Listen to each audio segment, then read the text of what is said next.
The institutions of national government.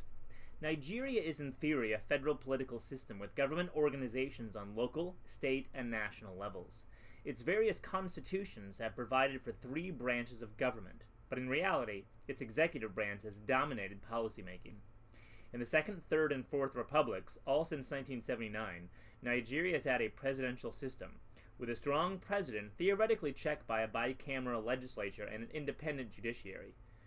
Each of the 36 state governments and 774 local governments has an executive and a legislative branch, and a network of local, district, and state court exists. Currently, neither federalism nor checks and balances operate, and state and local governments are totally dependent on the central government. The executive. In 1979, with the establishment of the Second Republic, the parliamentary system modeled after Britain was replaced by a presidential system. Nigeria's many ethnicities fragmented its multi-party system, and legislature so seriously that a prime minister could not gain the necessary authority to rule. The belief was that a popularly elected president could symbolize unity and rise above the weak party system. The U.S. presidential model was chosen, including a 2-term limit for the chief executive. Nigeria followed the model until 1983, when Major General Muhammadu Buhari, also a candidate for president in 2003, 2007, and 2011 elections, staged a palace coup.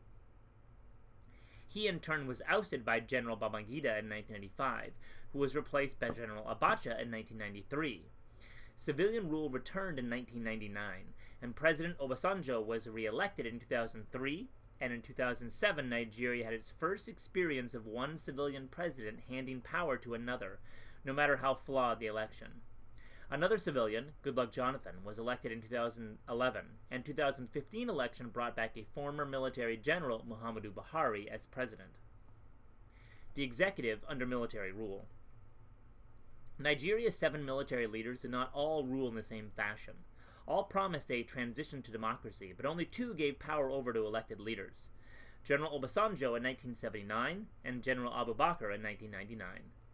Generals Buhari, 83 through 85, Babangida, 85 to 93, and Abacha, 93 to 98, were known for their use of repressive tactics during their rule, but virtually all military and civilian administrations have concentrated power in the hands of the executive.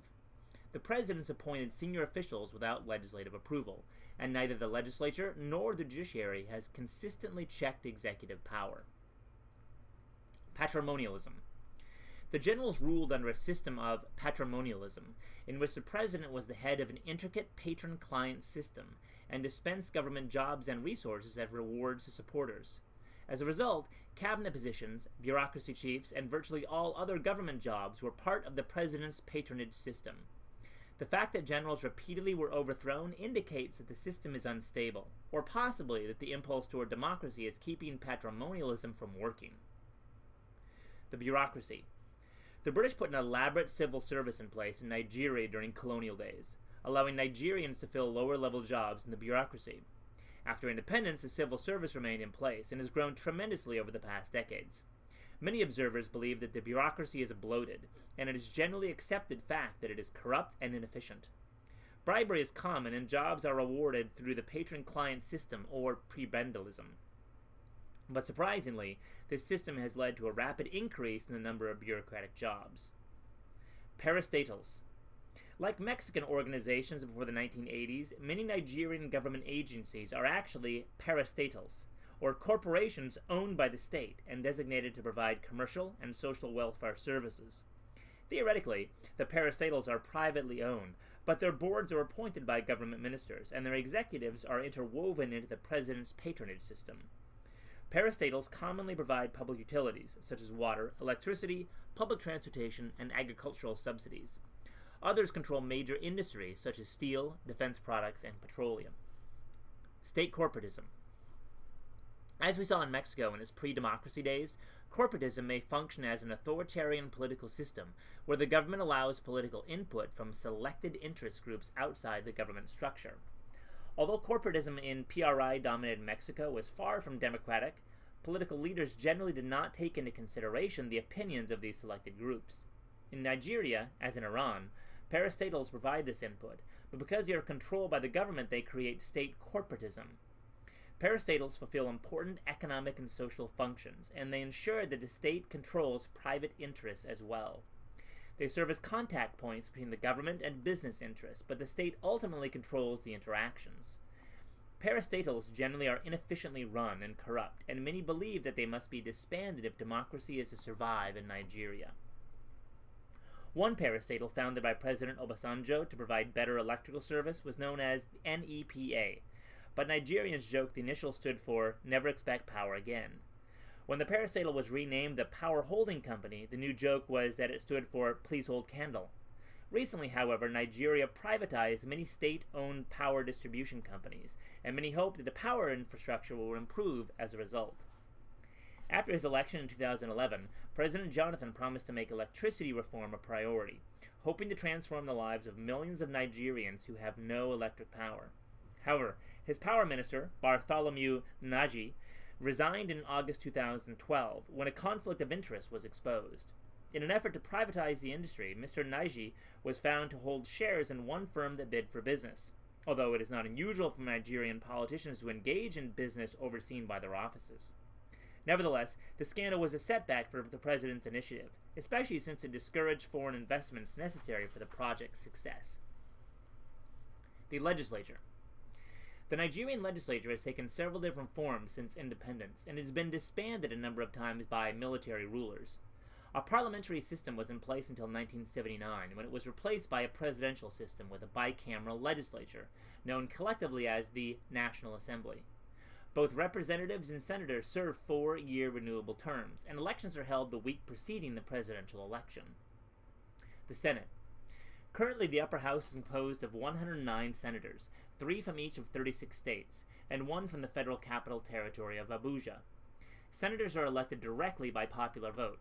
Its equal representation model for states is based on that of the United States Senate, so some senators represent much smaller populations than others do.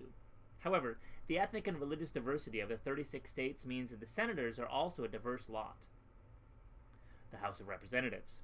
The House of Representatives has 360 members from single-member districts. They are elected by plurality, and like the senators, represent many different ethnicities. After the election of 2015, only 20 representatives were women, as were only 7 of the 109 senators, giving Nigeria one of the lowest rates of female representation in the legislatures in the world.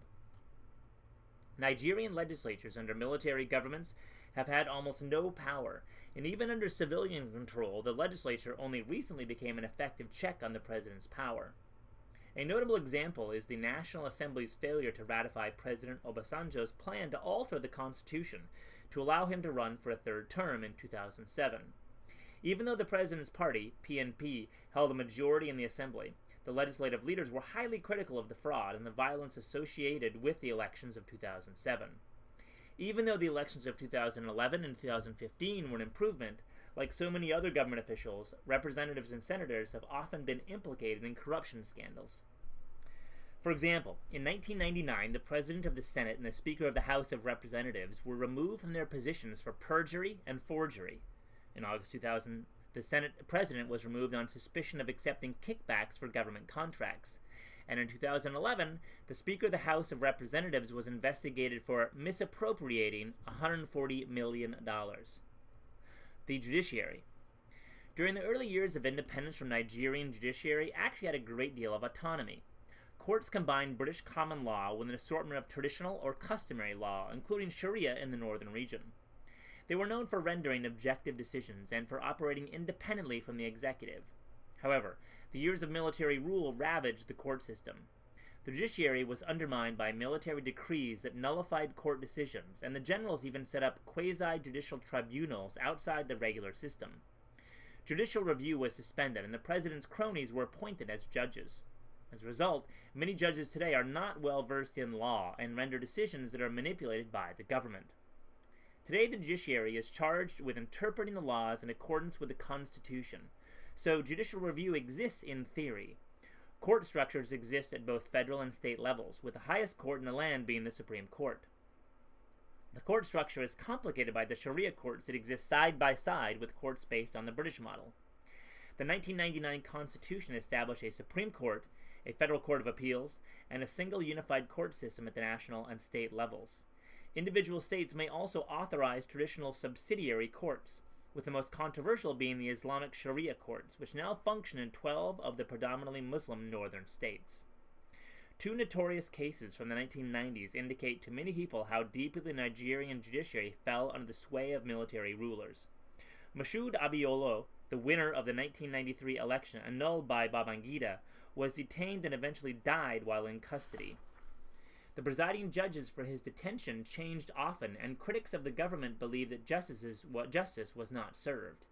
In 1995, activist Ken Saro-Wiwa and 8 other Ogonis were detained and hanged under orders from a court arranged by the military, consisting primarily of military officers.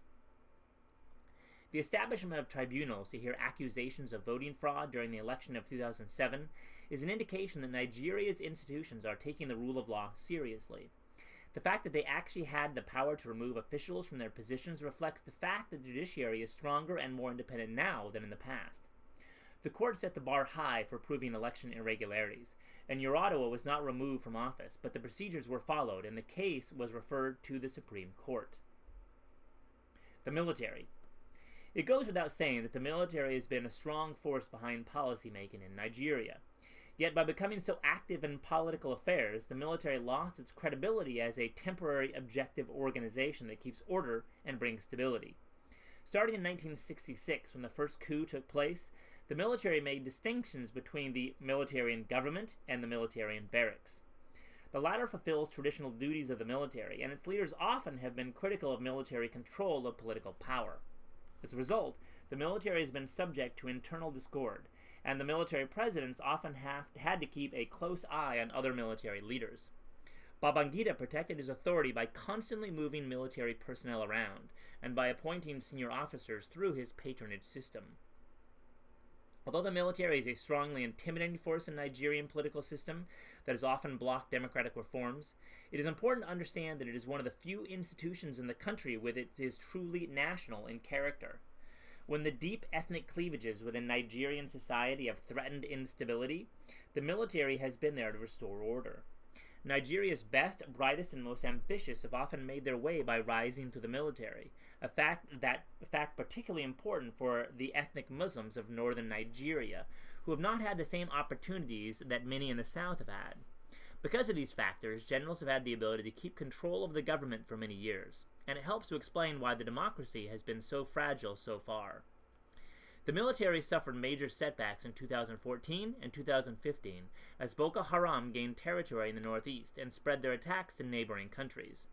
The Nigerian military could not contain the group's territorial gains, with some Nigerian soldiers refusing orders and others fleeing the country. In early 2015, a coalition of military forces from Nigeria, Chad, and Niger began a campaign against Boko Haram, and in September the military claimed victory. However, bombings continued as Boko Haram proclaimed its goal of creating a new Islamic caliphate in the region. President Buhari promised to quell corruption in the army, since embezzlement by generals contributed to the army's lack of resources to defeat Boko Haram.